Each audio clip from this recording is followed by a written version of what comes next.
Okay. This evening we're going to talk about magnesium.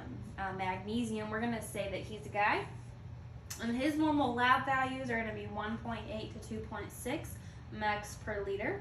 That's mill equals per liter. So the first thing I want to start off with is that magnesium is a major cation within the intracellular fluid. So something that we want to think of with magnesium is kind of like albumin. We think albumin, and it pulls in that water within the vascular system. So magnesium does that same thing, but in the intestines. And these are the intestines. It looks just like it, you know. So magnesium, and here's what it does. So just to kind of give you a visual with what magnesium does before we elaborate on magnesium, is that magnesium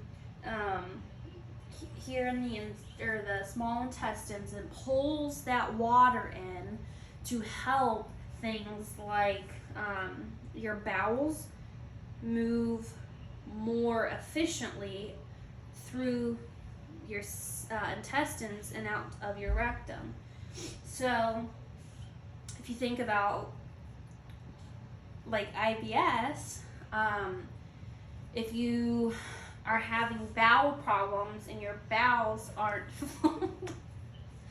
not flowing out properly, then they could do a magnesium check. And if your magnesium levels are fine, then it's really not magnesium that's lacking. It's more so your GI tract, not magnesium, because again, we would find out that our magnesium levels are normal. So going back to that magnesium, here in the small intestines, it's going to pull that water into the intestines to kind of help the jobs that are happening within the small intestines happen smoothly. So then after the magnesium allows these things to do their jobs, whatever is waste is going to go through the urinary system. It's going to get pushed out of the body into the potty. So magnesium is synthesized in the small intestines and excreted by the kidneys into the urinary system, which is in the potty. It looks like a air balloon. That's what I thought. All right, so 50% of magnesium is going to be in the bone, and magnesium has a really good friendship with calcium, and we're going to dive into that. So again, calcium is kind of what gives our bones that strength.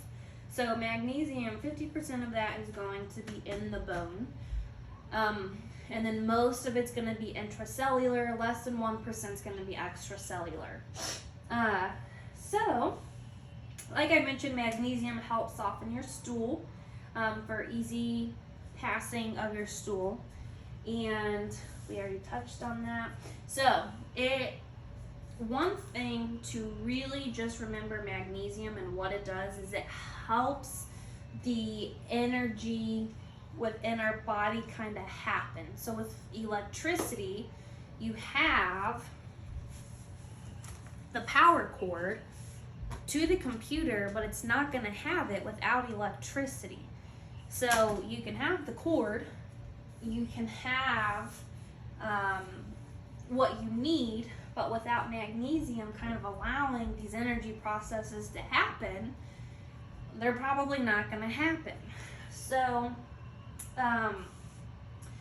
metabolism is turning food into energy, and magnesium kind of activate those enzymes to allow these energy sources to happen. It kind of like gives your metabolism a boost. So in like a video game, you know, where they're like running and then there's a thing and it gives them a boost. That's kind of what magnesium does in our energy sources. It gives them a boost without taking us out of homeostasis, because we always want our body in homeostasis. It helps our body use ATP, which is an energy source. And then it also helps with DNA and protein synthesis, which the synthesis is just an energy kind of going in our body to break things down. Now, there's a lot more about magnesium that I want to touch on, but I kind of wanted to read from a book because there was kind of a lot, but it was really important and good. But firstly, I want to talk about the foods that we can digest to get magnesium from. So it would be like your green vegetables, spinach, lettuce, green beans, peas, cucumbers, basically your green vegetables. So with hypomagnesemia, okay, what can cause this would be a malabsorption or malnutrition, so not getting enough of that magnesium, or the small intestines not doing the job and not allowing magnesium to do what magnesium needs to do. Alcoholism could also affect it, and that's another story for another day.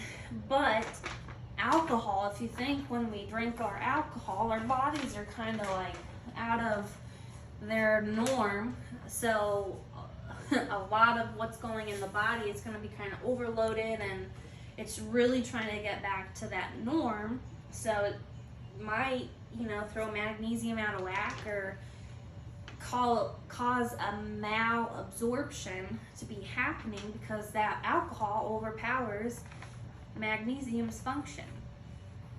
A diuretic could push too much magnesium out, and then if you push too much out, you're not going to have anything left back in. Kind of like pushing the baby. You push it out, now it's not in. So you get the point. Okay. DKA. So again, kind of with another video we talked about with diabetes, it's not the cells and everything within the body is not reacting normally. It's not processing. So that cannot process magnesium, which could lead to malabsorption.